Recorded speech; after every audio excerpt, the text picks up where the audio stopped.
Hi ಎಲ್ರಿಗೂ ನಮಸ್ಕಾರ. ನಾನಿವತ್ತು 9ನೇ ತಿಂಗಳು ಪಾಪುಗೆ ಏನು ತಿಂಡಿ ಮಾಡ್ತೀನಿ ಅಂತ ತೋರಿಸ್ತಿದ್ದೀನಿ. ಮೊದಲಿಗೆ ಶಾವಿಗೆನ ತೊಗೊಂಡು ಹುರ್ಕೊಂಡು ಅದಾದ್ಮೇಲಿಂದ ಸ್ವಲ್ಪ ತುಪ್ಪ, ಸಾಸಿವೆ, ಈರುಳ್ಳಿ, ಕರಿಬೇವಿನ ಸೊಪ್ಪನ್ನ ಹಾಕಿ ಚೆನ್ನಾಗಿ ಹುರ್ಕೋತಾ ಇದ್ದೀನಿ.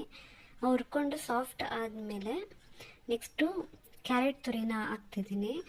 ಕ್ಯಾರೆಟ್ ತುರಿ ಎಲ್ಲ ನೀಟಾಗಿ ಸ್ವಲ್ಪ ಸಾಫ್ಟ್ ಆಗೋ ಥರ ಹುರ್ಕೊಂಡು ನೆಕ್ಸ್ಟು ಟೊಮ್ಯಾಟೊನ ಇಲ್ಲಿ ನಾನು ಕಟ್ ಮಾಡಿಲ್ಲ, ಹಂಗೆ ಸ್ಕ್ವೀಸ್ ಮಾಡಿ ಹಾಕ್ತಾಯಿದ್ದೀನಿ.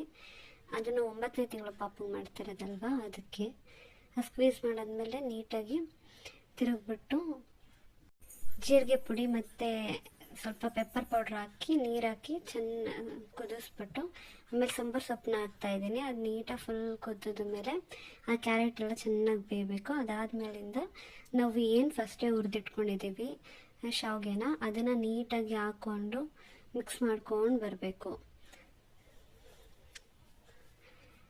ಹಾಗೆ ಮಿಕ್ಸ್ ಮಾಡ್ತಾ ಇದು no maida, no sugar and salt ಏನೂ ಯೂಸ್ ಮಾಡ್ತಿಲ್ಲ, ಯಾಕಂದರೆ 9 ತಿಂಗಳು ಪಾಪ ಕೊಡ್ತಾ ಇರೋದ್ರಿಂದ ನಾನು ಸಾಲ್ಟ್ನ ಇಲ್ಲಿ ಯೂಸ್ ಮಾಡ್ತಿಲ್ಲ. ಇದು ಆಪ್ಷನಲ್ಲು. ಈ ಥರ ಆಗುತ್ತೆ ಲಾಸ್ಟಲ್ಲಿ. ಸೊ ನಾನು ಇಲ್ಲಿ ಯೂಸ್ ಮಾಡಿರೋದು MTR ಅವ್ರದ್ದು